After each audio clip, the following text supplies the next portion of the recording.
Good morning, everyone. 많이 보고 싶어요. I miss you a lot po. 오늘은 참된 복을 받는 자라는 제목을 가지고 말씀을 전하겠어요. So, today po, yung mensahe po na akin pong i-relay, yung title po, The One Who Receives the True Blessing. 말씀은 마태복음 5장 1절로부터 12절까지 말씀이에요. So, yung word po ay from Matthew 5, 1 hanggang 12 po. 마태복음 지난주에 마태복음 4장에 마귀가 예수님을 시험하려고 하죠. So, last week po, pinag-usapan po natin na ito pong si Satanas, ang masamang espiritu po ay tinempt si Jesus. 근데 예수님께서 하나님의 말씀으로 마귀를 꺾고 승리하셨죠. Pero si Jesucristo po, siya po ay nagwagi laban po dito kay Satanas sa pamamagitan po ng salita ng Diyos. 그 마귀가 도망가고 나니까 천사들이 와서 예수님을 수정들었어요.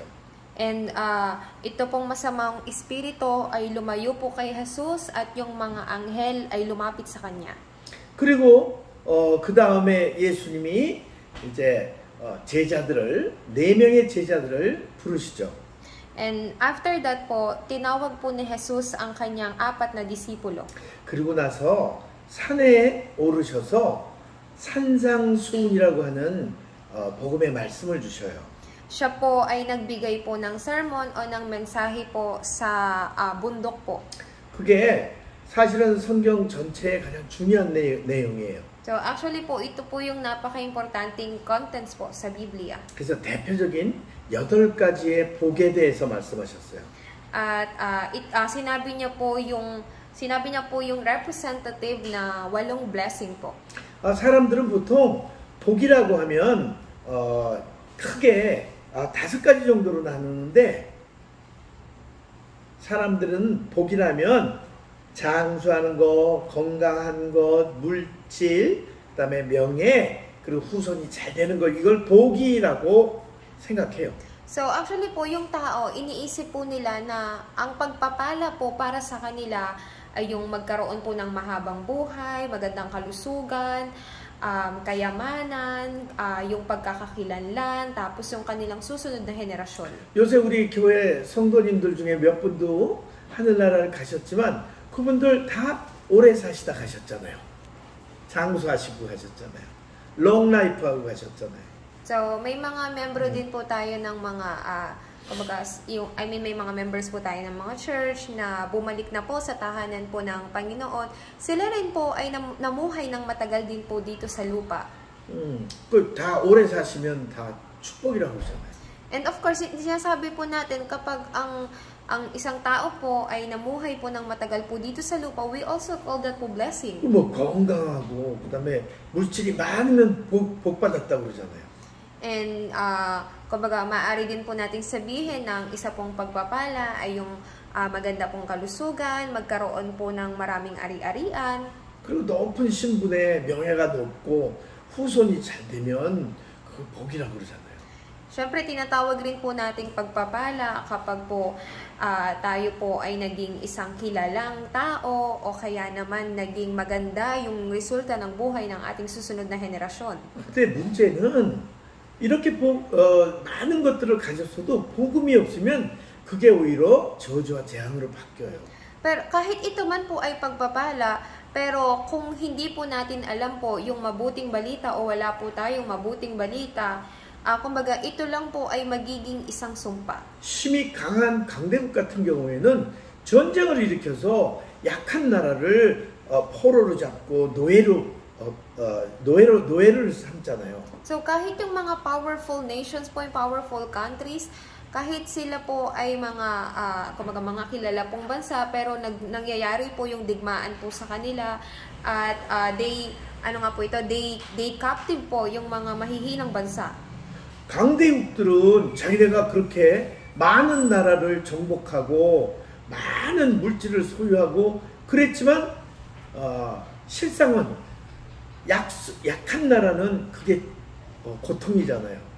So, yung mga powerful nations po, kumbaga, sila po yung kumokontrol po sa mga mahihinang mga bansa, yung mga, kumbaga, yung mga ari-arian nila, sila po yung kumokontrol. Pero yung mga mahihinang mga bansa, kumbaga, nagpapatuloy lang po silang walang kalakasan. 애굽이나 바벨론이나 그리고 로마 같은 나라는 강대국이에요. 그래서 이스라엘을 다 어떻게 점령하고 그 이스라엘의 모든 재산들을 다 빼앗아갔잖아요. So like for example po, yung Rome country po, even po yung Egypt, sila po ay mga malalakas po na bansa. So ano pong ginawa po nila sa bansang Israel po? Kumbaga sila ginawa po nila itong alipin, tapos lahat ng ari-arian ng Israel ay kinuha nila. 그 사람들은 자기네가 복받았다 그러지만 이스라엘은 저주와 재앙 가운데 빠지고 고통이잖아요. So they may call it a blessing po, pero ang mga naghihirap po yung mga Israelita. 그래서 복음이 없는 사람이나 복음이 없는 나라가 이런 복을 가지면 더 큰 문제가 와요. So if people without the gospel po have blessing, pero bigger problems will come po at sila po ay mahuhulog sa sumpa. 한국에도 마찬가지지만 한국에도 재벌 그룹 있잖아요. 삼성도 그렇고 롯데도 그렇고 이런 그런 데도 돈이 그렇게 많은데도 형제끼리 싸워요. So sa Korea po, meron din pong mga kilala pong mga mayayaman katulad po ng mga may-ari po ng Samsung, ng Lotte World po. Pero actually po, marami po sa kanila magkakapatid po pero mga nag-aaway-away.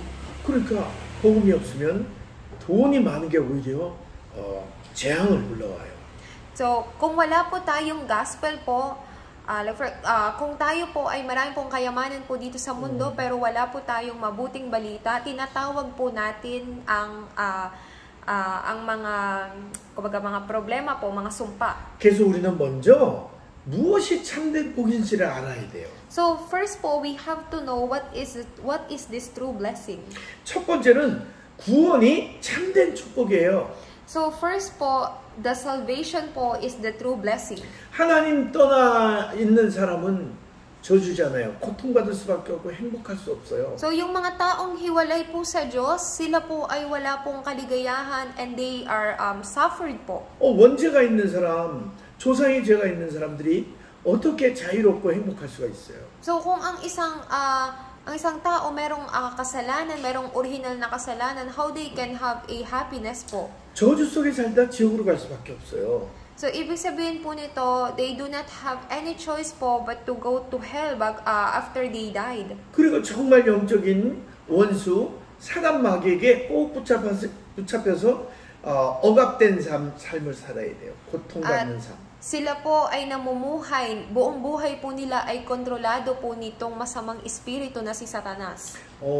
나무가 뿌리가 땅에서 뽑히듯이 하나님을 떠나 있는 상태가 되면 고통과 저주 속에 살아가야 되는 So, 거예요. katulad ng puno na hindi nakaugat sa lupa, ang tao po na hiwalay po sa Diyos ay walang mapagpipilian kundi ang makaranas po ng sumpa at mga problema. 근데 하나님께서는 첫사람 아담을 창조하시고서 뭘 줬어요? 모든 축복을 다 주셨어요. 에덴의 축복을 주셨단 말이에요. So, the first man that God created po na si Adan, lahat po ng pagpapala ay binigkalob sa kanya ng Diyos, even the blessing po sa hardin ng Eden. 그래 하나님 말씀을 믿지 않고 불순종해서 모든 축복을 다 뺏겨버렸어요. So, by not following the word of God po, yung hindi pananampalataya sa salita po ng Diyos, he lost everything po, lahat ng pagpapala. 첫 번째는 구원의 축복이고 두 번째는 뭐냐면 천국. 천국이 저희 것이라고 했어요. 천국이 너희의 것이다 이렇게 말씀하셨어요. 말씀 So, 중에. yung pangalawa pong pagpapala ay sabi po rito, nasa sa inyo o sa inyo ang langit. 천국에는 삼위 하나님이 함께 하시는 삼위 하나님의 보좌가 있는 곳이에요. So, yung kalangitan po, ibig sabihin po nun, ang tatlong persona po ng Diyos ay kasama po ninyo, kasama po ninyo sa kanyang trono. 그 보좌로부터 하나님이 주시는 축복이 진짜 축복이에요. So, mula po sa kalangitan, that's the true blessing po, yung trono ng Diyos. 보좌에 계신 아버지 하나님이 항상 우리에게 성취될 말씀을 주시잖아요. Ang Ama po nating Diyos na nasa Kanya pong trono, lagi niya pong binibigyan ng katuparan ang Kanyang salita. 예수 그리스도는 구원을 모두 완성하시고 우리에게 구원 역사를 계속 만들어 가셔요. Si Hesus Kristo po, binigyan niya po ng fulfillment ang atin pong kaligtasan at hanggang ngayon po ay kumikilos po para sa katuparan ng kaligtasan ng tao. 그리고 성령 하나님은 계속 능력으로 우리와 함께 하시며 우리를 축복하셔요. At pangatlo po, ang banal po na Espiritu ay kumikilos po sa atin ng may kapangyarihan. 나와 함께 하시고 with 우리 교회와 함께 하시고 임마누엘 그리고 우리의 모든 것과 함께 하셔요. 원리스. Una po, siya ay kasama ko. That's ano nga po, with. At siya po ay kasama po natin siya, kasama ng ating simbahan. That's Emmanuel po. At siya po ay nakakasama po natin sa lahat po ng bagay. That's oneness po. 이게 축복 중에 축복이에요. 하늘로부터 오는 축복. This is the blessing po of all blessing. Kasi ito yung pagpapala na mula sa langit. 그리고 위로부터 오는 보좌로부터 오는 능력이 있어요. At meron din pong kapangyarihan na nagmumula rito. 세 가지 생명. So, una po, yung tatlong buhay. 우리 안에 하나님의 형상을 주셨고 생기를 주셨고 그리고 에덴의 축복을 주셨어요. Una po, ipinagkaloob niya po sa atin ang kanya pong imahe, ang buhay na hininga po ng Diyos at ang pagpapala po ng Eden. 그리고 보좌의 축복으로 모든 것들을 초월할 수 있고 237나라 전 세계를 살릴 수 있는 빛을 비추어 주셨어요. At pinagkalooban niya po tayo na tayo ng kapangyarihan upang magliwanag po sa 237 countries. 네. 그리고 나와 교회와 그리고 우리의 현장에 전무후무한 하나님의 응답을 주셨어요. And ipinagkaloob niya rin po sa atin pong simbahan, sa atin pong field po, ang unprecedented and never repeated answer. 그리고 목회자를 살리고 중직자를 살리고 렘넌트를 치유하고 살리는 3시대를 살리는 축복을 주셨어요. Pinagkaloob niya rin po sa atin yung pagpapala po to save the 3 ages po, ang mga remnants, ang mga pastor po, and even yung mga church officer. 그리고 에베소서 2장 2절에 나오는 공중 권세를 잡은 사단의 세력을 완전히 꺾고 승리할 수 있는 온 우주를 살리고 치유하는 유니버스의 능력을 주셨어요. Pinagkaloob niya rin po sa atin ang pagpapala po ng pagliligtas at pag-conquer po ng universe. 그리고 정말 멋진 오력을 주셨어요. And ang pinaka-amazing po dito, He gave us the 5 powers. 영적인 힘, The spiritual power, 하늘로부터 온 지혜, at ang kaalaman na nagmumula sa kalangitan. 세계 복음을 하고도 남을 이 체력. At yung physical na kalakasan po to do world evangelization. 전 세계 복음화할 수 있는 빛의 경제. And the financial na so that we can be able to do world evangelization. 함께 세계 복음화할 그런 제자들을 만날 수 있는 그런 힘을 주셨어요. And ipinagkaloob niya rin po sa atin ang kalakasan o kapangyarihan po to meet the disciples po para gawin ang 237 nations. 그리고 오늘 본문에 8가지 복을 주셨어요. At kumbaga sa main message po natin, ipinagkaloob niya po sa atin yung 8 pagpapala. 이건 목사님이 다음 주에 내려가서 말씀을 전할게요. Yung 8 Beatitudes po na to, next week po, pagpunta po dyan ni Pastor, he will preach this po. 그럼 본론의 두 번째는 참된 복을 받는 자. 누가 참된 복을 받을 수 있는가? So, pangalawa po, those who receive the true blessing. Sino po ba ang mga taong tumanggap ng mga tunay na pagpapalang ito? 이건 참된 복을 받을 수 있는 신분에 대해서 말씀합니다. So, ibig sabihin po nito, itinatalakay po dito, yung katauhan po na tumanggap ng tunay na pagpapalang ito. 하나님의 자녀. Una po, yung mga anak ng Diyos. 곧 예수가 그리스도라는 참 복음을 받은 사람이에요. Ibig sabihin po nito, sila po yung mga tumanggap po ng mabuting balita. 요한복음 1장 12절에 예수님을 믿고 영접한 자는 하나님의 자녀가 되는 권세를 주신다고 그랬어요. Sabi po sa John chapter 1 verse 12 po, ang mga tumanggap daw po kay Kristo sa kanilang puso ay pinagkalooban ng karapatan na maging anak ng Diyos. 네, 13절에 보면 하나님이 이런 사람은 누구? 하나님이 낳으신 자래요. So sabi po sa verse 13, sino daw po ang mga taong ito? Mga taong isinilang ng Diyos. 곧 하나님이 낳으셨으니까 하나님의 아들, 딸이죠. So dahil ang Diyos ang nagsilang po sa atin, kaya ang tawag po sa atin ay mga anak ng Diyos. 그리고 에베소 1장 4절로 5절에 보면 하나님이 미리 우리를 정하시고 택하시고 우리를 부르셨어요. So, if you look at sa Ephesians chapter 1, 4 hanggang 5 po, tayo po ay prinedestined po ng Diyos, pinili niya tayo at tinawag niya tayo. 로마서 8장 30절에는 미리 정하신 자를 부르시고 부르신 자를 의롭게 하시고 의롭게 하신 자를 영화롭게 하신다고 그랬어요. Sabi naman po sa Roma 8:30, those he have called po, ang kanya pong mga pinili, ang kanyang mga 정하신 pinili, 자를 부르시고 ang kanya pong mga pinili ay kanya pong mga tinawag, at ang kanya pong mga tinawag ay kanya pong pinawalang sala, at ang mga pinawalang sala po ay binigyan niya ng kalwalhatian. 그게 누구예요? Sino po iyon? 저와 여러분이에요. Ako at ikaw. 아멘? Amen po ba? 그래서 요한일서 5장 1절에는요 멋있어요. 예수를 그리스도로 믿는 자마다 하나님께로 난 자라고 그랬어요. So, sabi po sa 1 John 5:1 po, ang mga taong naniniwala po kay Jesucristo ay ang mga tinatawag po na mga mananampalataya. 아주 쉬운 얘기로 예수를 그리스도로 여러분이 믿으면 여러분이 바로 하나님께로부터 난 자예요. So, sa madali pong salita, kung kayo po ay naniniwala po kay Jesucristo, kayo po ay isinilang po ng Diyos. 이런 사람은 사도행전 1장 1절로 8절의 말씀처럼 하나님의 나라와 권능을 받게 돼 있어요. So, yung mga ganito pong klaseng mga tao, sila po yung tatanggap po ng pagpapala sa Gawa 1:1 hanggang 8 po. 그 참된 복을 받는 자, 두 번째는 전도 제자를 얘기해요. So, pangalawa po ay tinatalakay naman po dito yung mga evangelism disciples. 전도 제자는 첫째 말씀을 따르는 자예요. The disciples po, they are the one who follow the word. 두 번째는 참된 예배자예요. And pangalawa po, they are a true worshiper. 세 번째는 전도자예요.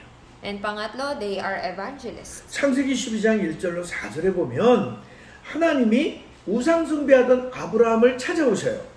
So, kung makikita po ninyo sa Genesis 12:1 hanggang 4 po, ito pong si Abraham po na idol worshipper po, lumapit po sa kanya ang Diyos. 그러니까 네가 살고 있는 본토와 친척과 아비의 집을 떠나래요.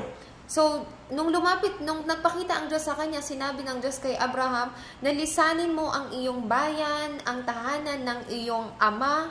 그 하나님이 앞으로 지시할 땅으로 가래요. At sinabi sa kanya ng Diyos na pumunta siya sa lugar na ituturo sa kanya. 그러면서 5가지 축복을 주셔요. And God gave him 5 blessings. 언약적 축복, God gave him the covenantal blessing, 근본적인 축복, and the fundamental blessing, 대표적인 축복, the representative blessing, 불가항력적인 축복, the irresistible blessing, 그리고 언근대불기 기념비적인 축복. and the monumental blessing. 요거는 읽어보면 뭐가 그 5가지 축복인지 알아요. 본문을 읽어보면. 성경을 읽어보면 창세기 So 12장. kapag binasa po ninyo yung scripture reading po natin today po, malalaman po ninyo what are these 5 blessings. 말씀을 12장 4절에 보면 하나님이 이렇게 축복을 주겠다 약속하니까 아브라함이 어떻게 해요? 그 말씀을 쫓아서 따라갔어요. 4절에. So, sa verse 4 po, kung makikita po ninyo, ipinangako po ng Diyos kay Abraham lahat ng mga pagpapalang ito. Pero, sinabi po ng Diyos sa kanya, ay sa verse 4 po, makikita po ninyo doon na sumunod po si Abraham.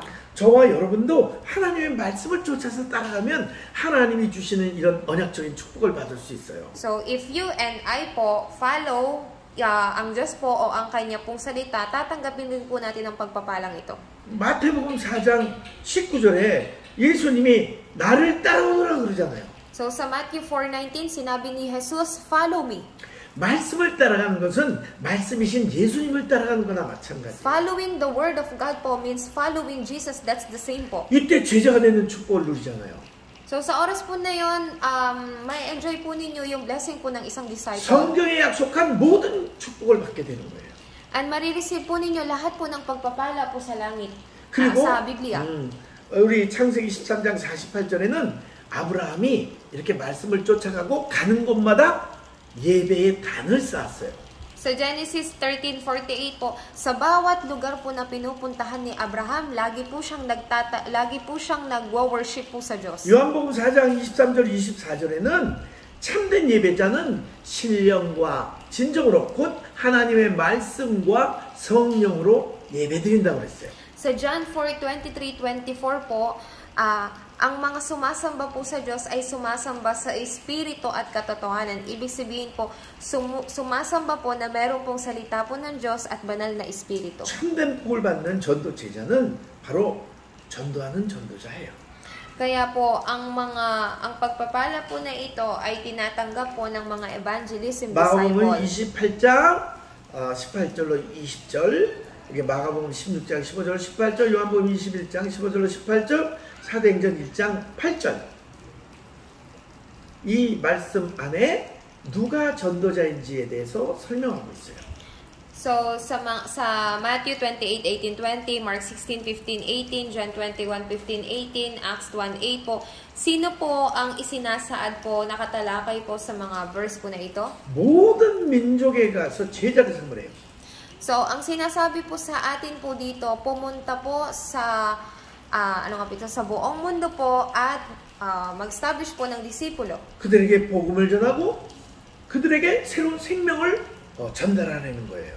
Ipahayag po ang mabuting balita po na ito at bigyan po sila ng buhay. 그러면 예수님이 영원히 함께 하시겠대요.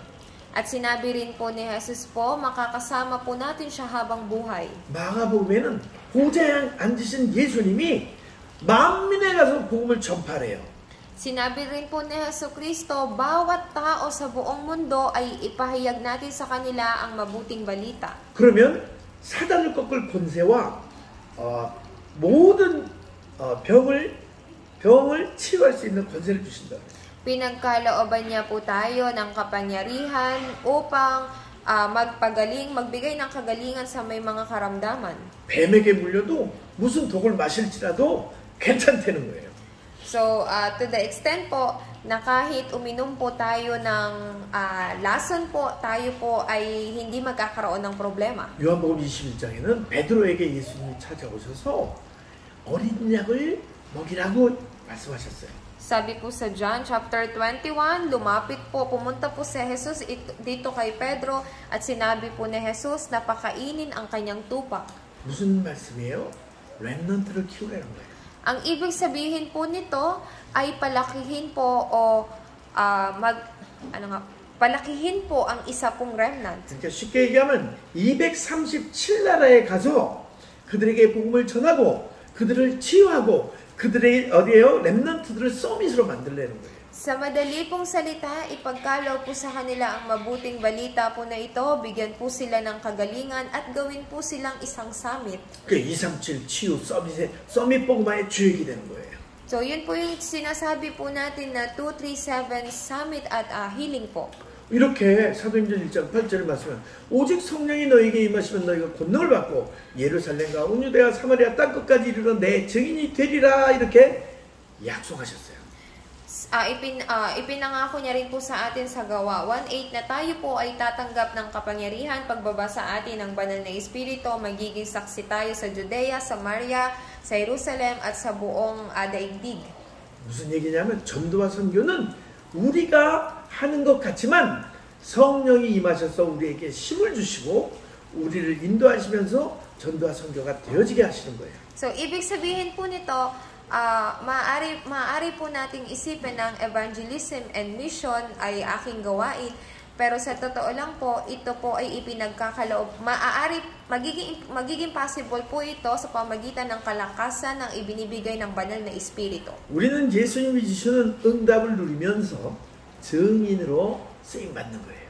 So, as we enjoy po ito pong si Jesucristo po sa ating mga buhay, ibig sabihin po, tayo po ay lalago bilang isa pong 항상 saksi. 기억하세요. 우리는 복음을 전달해야 되는 복음 전달자예요. So, always remember po, tayo po yung mga relayer po ng ng gospel. 세례 요한처럼 예수님처럼 천국이 가까웠다 하고 천국을 선포하는 사람들이에요. So, katulad po ni John the Baptist, ang sinabi niya na repent for the kingdom of God is near. 저주와 재앙 속에 빠진 앱사 지역, NH 지역, 비아존 지역, 산발록 지역을 살릴 지역의 영적 사령관이에요. So, kayo po yung mga spiritual commander po who will save yung mga taong nakapaloob sa curses po doon po sa lugar po, dito po sa lugar po ng EPSA, sa region ng EPSA, sa region ng NHA, sa Biason, and sa Sampaloc. 저와 여러분 한 사람 한 사람이 하나님의 절대로 무너지지 않는 하나님의 절대망대로 세워지는 거예요. So, bawat isa po sa atin, tayo po ay itinatatag po ng Diyos na mga bartisan na kailanman po ay hindi matitibag. 근데 오늘 약속의 말씀 보면 항상 이 전도자들, 이 하나님의 자녀들은 핍박도 함께 받는데요. So, kung makikita po natin po sa Biblia, ang mga disipulo po na ito, ang mga anak po ng Diyos po na ito, sila po ay, kasama po nila sa kanilang buhay po ang persecution. 축복도 받지만 핍박도 받아요. So, even though we will receive blessing po, pero makakatanggap rin po tayo ng persecution. 근데 걱정할 게 하나도 없어요. Pero there is nothing to worry about po. 하나님이 우리와 함께 하시면서 이 핍박도 넉넉하게 이길 수 있는 힘을 주셔요. So, dahil kasama po natin ang Diyos, ang persecution po na ito ay magiging atin pong oras po ng pagtamasa. 하나님이 약속하셨어요. So, God promised po. 절대적으로 우리는 승리할 수밖에 없는 승리자예요. Tayo po yung mga tao na who will have a absolute victory po. 히브리서 11장 38절에는 세상이 감당할 수 없는 자라고 그랬어요. Sabi po sa Hebreo 11:38 po, sila po ay hindi karapat-dapat dito sa mundo. 자, 우리 결론적으로 As for our conclusion po, 첫 번째로는 내가 누구인지 나의 정체성을 알고 확신해야 돼요. so una po sa lahat, you have to be sure po sa inyo pong identity. 첫째, First, 나는 하나님의 자녀예요. I am a child of God. 천국을 소유한 사람이에요, 이미. So, you are the one who possess already po the kingdom of heaven. 무슨 얘기예요?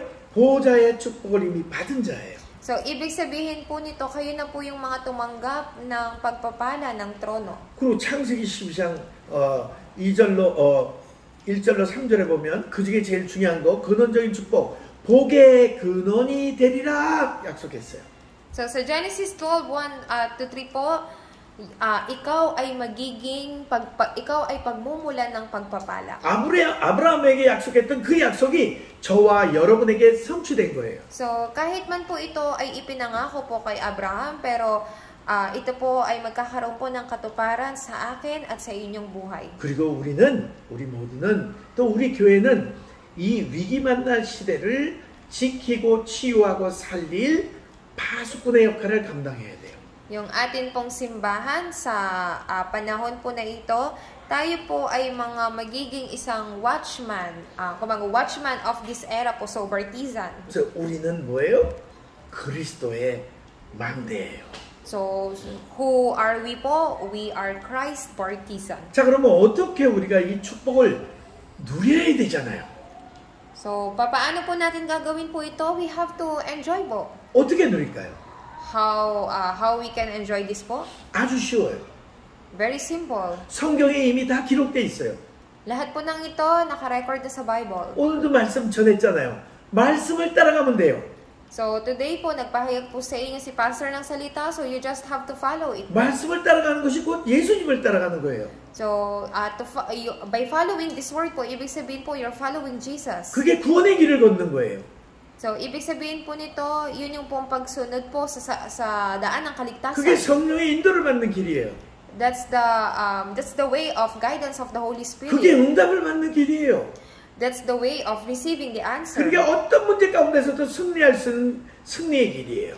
So kahit ano pa pong kahit ano pa pong ma-experience po ninyo, mga problema po, 우리가 말썽꾸러기라서 가끔가다 죄도 짓고 잘못도 저질러요. 죄도 짓고 get-sin 그리고 말썽도 부려요. 막걸레. so sa buhay po natin, tayo po ay nagkakaroon po ng kasalanan, meron pong katigasan ng ulo. 그러나 하나님의 말씀이신 그리스도 예수 붙잡고 용서를 구하면 하나님이 용서해 주신다고 그랬어요. Pero kapag tayo po ay humingi po ng kapatawaran po sa Diyos, sinabi po niya tayo ay kanyang papatawarin. 그래서 우리는 언약의 흐름을 타면 돼요.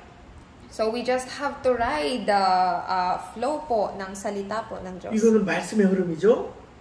So this is the flow of the word. 근데 중요한 건 복음의 흐름. 창세기 3장 15절 여자의 우선. So ang pinaka-importante po dito, yung flow ng covenant, yung Genesis 3:15. 출애굽기 3장 18절에 피제사 드리면 출애굽할 수 있어요. 해방받을 수 있어요. So sinabi po ng Diyos sa Exodus 3:18 po, kapag tayo po ay makakaranas po tayo ng Exodus. 이사야 7장 14절에 처녀가 잉타여 아들 낳으니 그 이름을 임마누엘이라 하라 이렇게 약속했어요. Pinangako niya po sa atin sa Isaiah 7:14, ang birheng babae ay magdadalang tao at papangalan ng Emmanuel. 임마누엘의 뜻은 하나님이 우리와 함께 하신다는 거예요. So the meaning of Emmanuel is God is with us. 곧 우리를 구원하시겠다는 얘기예요. So ibig sabihin po nito, pumunta po siya dito upang tayo ay ligtas. 임마누엘이라는 이름을 가지신 그 하나님이 예수라는 이름으로 이 땅에 오셨어요. So, ito pong si Jesus na pumunta po dito na meron pong pangalan pong Emmanuel. Siya po ay pumunta dito upang tayo bigyan ng pagkalooban ng kaligtasan. 그분이 누구인지 베드로가 고백했어요. So, sino po ang nagpahayag po nun? Si Pedro. 예수님을 향해서 주는 그리스도시요 살아계신 하나님의 아들이십니다. 이렇게 고백했어요. Sumagot po siya, kayo po ang Kristo, ang anak ng Diyos na buhay. 창세기 3장 15절에 여자의 우선이 어디? 마태복음 16장 16절에 그리스도로 오신 거예요. So, ibig sabihin po nito, nagkaroon po ito ng katuparan nung si Jesucristo po ay dumating dito. 우린 이 복음의 흐름을 타고 지금까지 온 거예요. So, by riding sa flow po na ito, hanggang ngayon po ay narito tayo. 예수는 그리스도, 모든 문제 해결자예요. Si Jesus po ang Kristo, ang solusyon sa lahat ng ating problema. 그래서 이 언약 위에 우리가 라이딩해서 타고 같이 가면 돼요. So, sa loob po ng covenant po na ito, kailangan lang po nating sundin ito. We just have to ride sa flow po na ito. 특히 오늘도 강단에서 이 약속의 말씀을 전하잖아요, 여러분한테. So, ngayon po ay napaka-importante po na inirelay po, ipinahayag po sa atin ang salita po ng Diyos. 그러니까 여러분이 강단의 흐름을 타는 것이 너무너무 중요해요. Kaya napaka-importante po na kayo ay sumakay po sa daloy ng salita na ito. 그리고 두 번째는 그 언약을 붙잡고 뭐 해야 돼요? 기도해야 돼요. So, by holding to that covenant po, ang kailangan po ninyo pong gawin ay manalangin. 하루에 한 번이나 두 번이나 세 번이나 다니엘처럼 3번 기도하면 너무 좋죠. 스케줄 프레이어. So, kahit ano pa pong gawin po ninyo sa isang araw, isang beses, 2 beses, 3 beses, pero yung 3 beses po na katulad na ginawa po ni Daniel ay mas maganda po. 그리고 학교를 가든 아니면 직장을 가든 어느 곳을 가든지 만나는 모든 문제와 사건을 기도의 제목으로 바꾸고 항상 무시로 컨티뉴 기도하는 거예요. So, pumunta man kayo sa inyong eskwelahan, pumunta man kayo sa inyong workplace, saan mang lugar kayong pumunta, makamit man kayo ng mga hindi magandang sitwasyon, baguhin nyo po yun into prayer. 미리 스케줄 프레이어로 행복한 시간을 가지고 Magkaroon po kayo ng advance po na prayer time. 밖에 나가서 무슨 일을 만나든지 기도하고 Tapos, kapag labas po ninyo, kahit anuman pong maranasan po ninyong mga like circumstances po, you have to change it into prayer. 저녁에 집에 돌아와서 자기 전에는 모든 것들을 하루에 일어난 일, 하나님이 주신 응답들을 잘 이렇게 계산, 컬큘레이트 해보는 거예요. And as you go back sa inyong pong tahanan, bago po kayo matulog, bago po kayo magpahinga, kailangan po ninyong once again na isipin po lahat po ng kumbaga nangyari po sa inyo, and you have to calculate lahat po ng habag po ng Diyos at pagpapala. 그래서 하나님께 정말 감사하면서 집중해서 하나님이 주신 그 상구삼의 축복을 누리는 거예요. So, yun po yung panalangin kung saan enjoyin po ninyo yung 393 na merong pasasalamat po sa Diyos. 말씀은 편집하는 거예요. 계속 말씀을 하나씩, 두 가지씩, 셋, 넷 이렇게 해서 하나씩 매주마다, 매일마다 하나씩 이렇게 에디트하는 거예요. So, kumbaga po, every week po, kailangan nyo lang pong i-edit po itong salita po na ito sa ating pong pulpito. 정말 기도는요, 플랜, 스케줄을 가지고 여러분이 플랜을 가지고 한번 내가 어떻게 기도를 하겠다는 걸 한번 짜봐요. So, kahit sa pulpit po, kahit yung isang bagay po na ipapanalangin po ninyo, panghawakan po ninyo. 이건 설계의 플랜이라고 해요. That's prayer po o magkaroon ng plan. 그러면 언약 붙잡고 기도했으면 하나님이 응답을 하시겠어요? 안 하시겠어요? So, syempre po, kapag manalangin po kayo, do you think God will answer you or not? 그럼 여러분이 응답 반드시 받고 여러분이 증인으로 서게 돼요. So, yung makatanggap po kayo ng kasagutan sa inyong panalangin, kayo po ay magiging saksi. 이러한 응답의 축복을 누리는 거예요. So, yun po yung ibig sabihin po ng pag-enjoy po ng mga pagpapalang ito. 언약 붙잡고 기도하면 반드시 응답하셔요. So, kapag kayo po ay nanalangin with the covenant po, kayo po ay tatanggap ng 그리고 우리 kasagutan. 모두가 전도와 선교의 증인이 되어지는 축복을 누리게 돼요. At may enjoy po natin lahat, ninyo po ang lahat ng pagpapala po ng kasagutan. 내가 어떤 응답을 받고 어떻게 하나님께 쓰임을 받지 않은 이런 것들을 잘 디자인해 보세요. So, maaari po ninyong sulatin po na ano ba yung pagpapala na aking tatanggapin mula sa Diyos. 여러분이 하나님의 응답의 작품들을 잘 만들어가는 거예요. So, ibig sabihin po nito, malalaman po ninyo kung ano po yung mga masterpiece na inihanda po sa inyo ng Diyos. 이런 참된 축복 누리시기를 한 주간 또 일평생 누리시며 하나님께 영광 돌리기를 바랍니다. So, sa loob po ng isang linggo po na ito, idinadalangin ko po na tamasahin po ninyo ang bawat kasagutan po na ito at magbigay ng kapurihan sa Diyos. 모두 많이 사랑합니다. I love you all so much po. 기도합니다. Let's pray po. 살아계신 하나님 감사합니다. Buhay na Diyos, salamat po. 예수님이 말씀하신 참된 축복이 우리에게 있음을 믿습니다.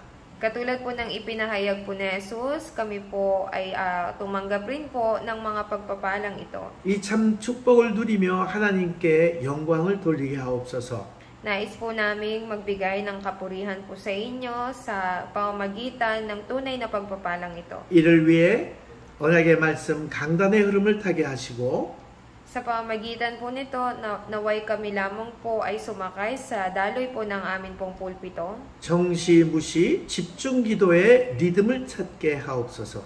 Naway mahanap po namin ang rhythm po ng prayer sa loob po ng pagkakaroon ng scheduled prayer at continuous prayer. 그래서 하나님께서 주시는 영원한 응답의 작품을 디자인해가는 축복 허락하옵소서. I-allow po ninyo sa aming mga buhay po na tumanggap po ng kasagutan at magkaroon po ng plano sa loob po ng panalangin at magkaroon po ng disenyo. 감사를 드리며 예수님의 이름으로 기도합니다. Kami po ay nagpapasalamat sa pangalan ni Jesucristo. 아멘. Amen. 감사합니다. 다음 주에 봐요. See you next week po.